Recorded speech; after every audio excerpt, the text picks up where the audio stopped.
கொலுசு இதை கொடுத்து போன தேர்தலில் ஜெயிச்சிட்டார். இந்த தேர்தலில் மக்கள் போனா கேள்வி கேட்பாங்கன்னு அடுத்த மாவட்டத்துக்கு போயிட்டார். அதே போல நீங்க 2016ஆம் ஆண்டு திரு செந்தில் பாலாஜி அதிமுக இருந்தார். அப்போ இன்றைய முதலமைச்சர் இன்றைக்கு எதிர்கட்சி தலைவராக இருந்தார். இங்க கரூருக்கு வந்தார். எப்படியெல்லாம் பேசினார் தெரியுமில்ல? எப்படியெல்லாம் அந்த செந்தில் பாலாஜி வறுத்து எடுத்தார் தெரியுமில்ல? இன்றைக்கு என்ன சொல்றாரு? கோடு போட்டா ரோடு போடுவாராம். கோடு போட்டா அந்த ரோடுலயும் ஊழல் செய்தவர் தான் இந்த செந்தில் பாலாஜி. அந்த ரோடுலயும் இன்றைக்கு அதிகாரி மீது வழக்கு பதிவு செஞ்சிருக்கு. அதெல்லாம் விசாரிக்கப்படும். அது மட்டும் இல்ல, அன்னைக்கு திரு ஸ்டாலின் பேசுறது நல்ல வாய். இன்னைக்கு நீங்களே முடிவு பண்ணிக்க. திரு செந்தில் பாலாஜி 453 நாள் சிறையில் இருந்துட்டு தான் வெளியில் வந்திருக்காரு. அதிகாரிகளுக்கு எச்சரிக்கை. அண்ணா திமுக கட்சிக்காரன் மீதோ கூட்டணி கட்சிக்காரன் மீதோ தவறாக பொய்யான வழக்கு பதிவு செஞ்சால் உங்களை சட்ட நீதியாக நடவடிக்கை எடுக்கப்படும். சும்மா வாயில சொல்ற நினைச்சுக்காத. உங்க பதவியை யாராலையும் காப்பாற்ற முடியாது. உண்மைக்கு புறமா நடந்தா, பொய் வழக்கு போட்டா, இல்லது திமுகவுக்கு சாதகமா தேர்தலிலே நீங்கள் நடந்து கொண்டால் சம்பந்தப்பட்ட அதிகாரிகள் சட்ட நீதியாக நடவடிக்கைக்கு உட்படுத்துவார்கள். அண்மையில் ஒரு கட்சி போய் சேர்ந்தது. எந்த கட்சின்னு உங்களுக்கு தெரியும்? அதுக்கு அதிக இடம். அந்த கட்சி உண்மையிலேயே அந்த கட்சி ஒரு உண்மையான செய்தி சொல்லிட்டு போயிட்டாங்க. அந்த கட்சியுடைய பொதுச் செயலாளர் உண்மையான ஒரு செய்தி, தமிழகத்தில் பாலியல் வன்கொடுமை நடக்குது. நாம சொல்லல, திரு ஸ்டாலின் அமர வச்சு அவருடைய கூட்டணி கட்சி சேர்ந்த ஒரு கட்சி சேர்ந்த பொதுச் செயலாளர் கூட்டத்தில் பேசிய பேச்சு வலைதளத்திலே வந்தது, தொலைக்காட்சியிலே வந்தது. உண்மைதானே? அப்படின்னா அந்த கட்சிக்கு ஓட்டு போடலாமா? கூட்டணி கட்சி தலைவரே சொல்லிட்டாங்க. நாம எதிர்கட்சி, நாம சொன்னா தவறுன்னு சொல்லுவாங்க. ஆனா அந்த கூட்டணியில் அங்க வைக்கின்ற ஒரு கட்சியுடைய பொதுச் செயலாளர் இப்படிப்பட்ட கருத்தை சொல்லிக்கிட்ட பொழுது நாட்டு மக்கள் நீங்க ஒரு நல்ல முடிவு எடுக்க வேண்டும். மணல் கொள்ளை நடந்ததில்ல. நேற்றைய தினம் மாண்புமிகு பாரத பிரதமர் இந்த மணல் கொள்ளை பற்றி தெளிவா பேசினார். நினைச்சிட்டு இருக்கிறாங்க என்னமோ திமுக ஆட்சியில் இருக்குது, இந்த மணல் கொள்ளையை அதிகாரிகளும் துணை நின்றிருக்கிறாங்க, அதையெல்லாம் ஆட்சி அதிகாரத்தின் மூலமாக கொள்ளையடிச்சிருக்கு. தம்பி, சேட்டலைட் மூலமா பார்த்துட்டு இருக்கிறாங்க. சேட்டலைட் மூலமாக எங்கெங்க மணல் அள்ளப்படுது, எந்தெந்த லாரி அள்ளப்படுது, அந்த லாரியுடைய எண் முழுவதும் பதிவாகி இருக்குது. ஆகவே அண்ணா திமுக ஆட்சி மக்களுடைய துணையோடு அமைந்தவுடன் மத்திய அரசு துணையோடு சேட்டலைட்டில் பதிவு செய்யப்பட்ட அதையெல்லாம் சட்ட நீதியாக எடுக்கப்பட்டு இந்த மண கொள்ளையில் யாரெல்லாம் ஈடுபட்டார்களோ அவர்கள் மீது சட்ட நீதியாக நடவடிக்கை எடுக்கப்படும். இந்த மணல் கொள்ளைய தடுப்பதற்காக அனைத்து இந்திய அண்ணா திராவிட முன்னேற்ற கழக கட்சி நிர்வாகிகள் தொண்டர்களோடு அறிவிச்சவர் விஜயபாஸ்கர் அவர்கள் சம்பவ இடத்துக்கு போறார். இங்க இருக்கிற அதிகாரிகளுக்கு தெரியாதா? காவல்துறைக்கு தெரியாதா? வருவாய்த்துறைக்கு தெரியாதா? இவள் கொள்ளையடிப்பது ஆயிரக்கணக்கான லோடு ஒரு நாளைக்கு காவிரி ஆற்று மணல் கொள்ளையடிச்சிட்டு இருந்தாங்கல்ல, அந்த கொள்ளையெல்லாம் கண்டுகொள்ளாம இருந்தாங்கல்ல. அண்ணா திமுக சார்ந்த மாவட்ட சாத்திர விஜயபாஸ்கர் அவர்கள் அதை தடுத்து நிறுத்தினார். சம்பந்தப்பட்ட அதிகாரிக்கு புகார் கொடுத்தார். அவர் மீது வழக்கு பதிவு செஞ்சிருக்கிறீங்க. அண்ணா திமுக ஆட்சி மலரும், சட்ட நீதியாக அவர் பதில் சொல்லியே ஆக வேண்டும்.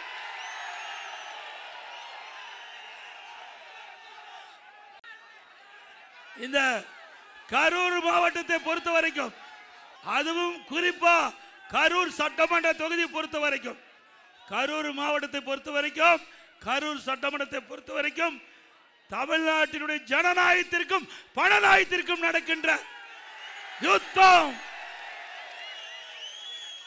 தமிழ்நாட்டின் ஜனநாயகத்திற்கும் பணநாயகத்திற்கும் நடக்கின்ற தேர்தல். இந்த தேர்தலில் தமிழ்நாட்டுடைய ஜனநாயகம் தலைக்க வேண்டும், ஓங்க வேண்டும், மக்கள் சுதந்திரமாக வாழ வேண்டும். இதற்கு நீங்கள் இந்த தேர்தலை எடுக்கின்ற முடிவு சரியான முடிவாக இருக்க வேண்டும்.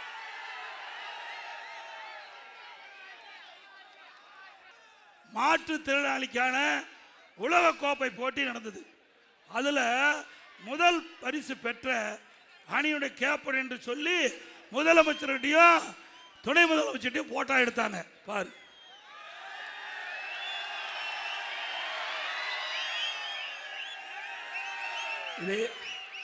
இதுல என்னன்னா, உலக கோப்பைக்கு போய் போட்டி போட்டு வென்றார்ல முதலமைச்சர்கிட்ட என்ன கோப்பை, முதலமைச்சர் எந்த கோப்பை காட்டுறாரு, அப்புறம் துணை முதலமைச்சர் எந்த கோப்பை காட்டுறாரு?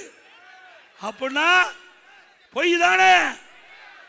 இவரு வெளிநாட்டு போவதற்கு பாஸ்போர்ட் கூட எடுக்கல, வெளிநாடு போகல, உலக கோப்பை போட்டியில கலந்துக்கல. எப்படி பில்டப்? அடம் செய்யறதே செய்யறீங்க, ஒழுங்கா செய்யலாம் இல்ல? ரெண்டு பேர்கிட்ட முதலமைச்சர்கிட்டையும் துணை முதலமைச்சர்கிட்டையும் ஒரே கோப்பை காட்டலாம் இல்ல? அதை கூட சரியாக செய்யாத திறமையற்ற அரசாங்கம் திமுக அரசாங்கம்.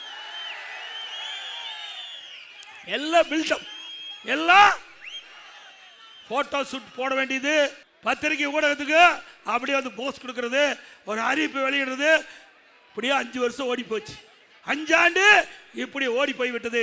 விலைவாசி விண்ணை முட்டுக்கிட்ட அளவுக்கு உயர்ந்தாச்சு. அரிசி விலை 30 ரூபாய் ஏறி போச்சு. அதே மேல என்ன கடல் எண்ணெய் 60 ரூபா ஒரு கிலோ, பருப்பு ஒரு கிலோ 60 ரூபா, விலைவாசி உயர்ந்து போச்சு. இதை தடுத்து நிறுத்த இந்த அரசாங்கத்தில் எந்த முயற்சி எடுக்கல. ஏழை மக்கள் கடுமையா பாதிக்கிறாங்க. அப்படிப்பட்ட அரசாங்கம் தேவையா? போன தேர்தலில் போலி கொலுசு, போலி கொலுசு நம்முடைய பெண்களை ஏமாற்றி வெற்றி பெற்றுட்ட. இந்த முறை எத்தனை ஸ்வீட் பாக்ஸ் கொடுத்தாலும் வேலையாகாது, எத்தனை ஸ்வீட் பாக்ஸ் கொடுத்தாலும் வேலையாகாது. இந்த ஸ்வீட் பாக்ஸ் எல்லாம் உங்களது, அவரது அல்ல.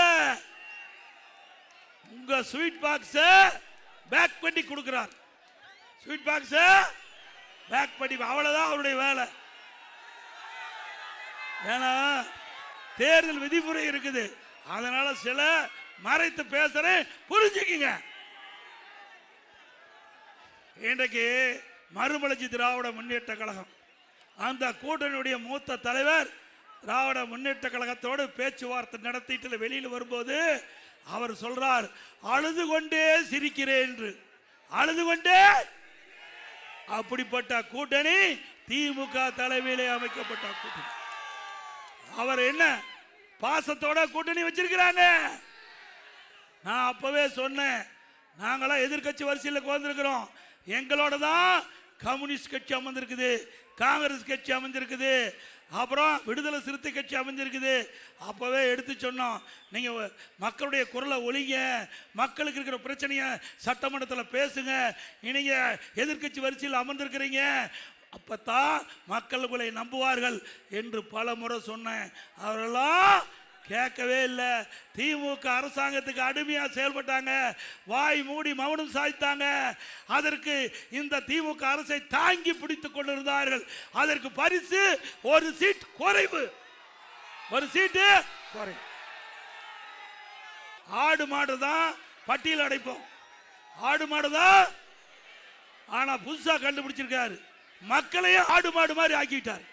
மக்களையும் பட்டியல் கொண்டு அடைக்கிறான், பட்டியலை கொண்டு போய் அடைக்கிறான். நியாயமா? இதுக்கா ஜனநாயக நாடு? இப்படிப்பட்ட ஜனநாயக நாட்டில் இன்றைக்கு மக்களை கவர்ச்சிகரமா பேசி ஆடு மாடுகளை பட்டியலை அடைப்பதை போல பட்டியலை அடைக்கின்ற கட்சி நாட்டுக்கு தேவையா?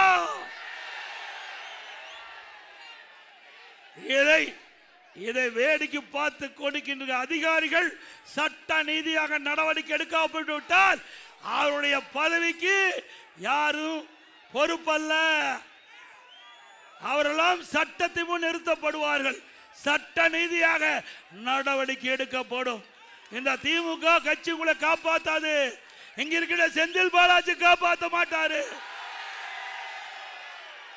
நாடாளுமன்ற தொகுதி வர நல்லா பாருங்க, அருமையான டைம். இன்றைக்கு பெண்களுக்கு 33% இடஒதுக்கீடு சட்டமன்றத்திலையும் நாடாளுமன்றத்திலையும். மாண்புமிகு அம்மா அவர்கள் இருக்கின்ற பொழுது நான் நாடாளுமன்ற உறுப்பினராக இருந்தேன். 1998ஆம் ஆண்டு நாடாளுமன்ற உறுப்பினராக இருந்தேன். அப்போ இதே புரட்சி தலைவி அம்மா அவர்கள் பெண்களுக்கும் சம உரிமை வழங்க வேண்டும் சட்டத்தின் மூலமாக. அதன்படி சட்டமன்றத்திலும் நாடாளுமன்றத்திலும் பெண்களுக்கு 33% இடஒதுக்கீடு வழங்குகின்ற அந்த மசோதாவை நாடாளுமன்றத்தில் கொண்டு வர வேண்டும் என்று அன்றைய தினம் வாஜ்பாய் அவர்களை கோரிக்கை வைச்சாங்க.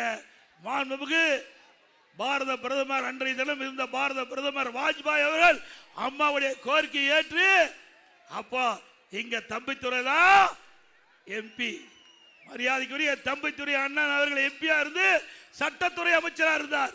அப்படி சட்டத்துறை அமைச்சர் இந்த இடஒதுக்கீடு மசோதாவை சட்டமன்றத்தில் நாடாளுமன்றத்தில் அறிமுகம் செய்கின்ற பொழுது முலாயம் சிங் யாதவ் கட்சி சேர்ந்த எம்பி அந்த மசோதாவை பிடுங்கி கிழித்தெறிந்து விட்டார்.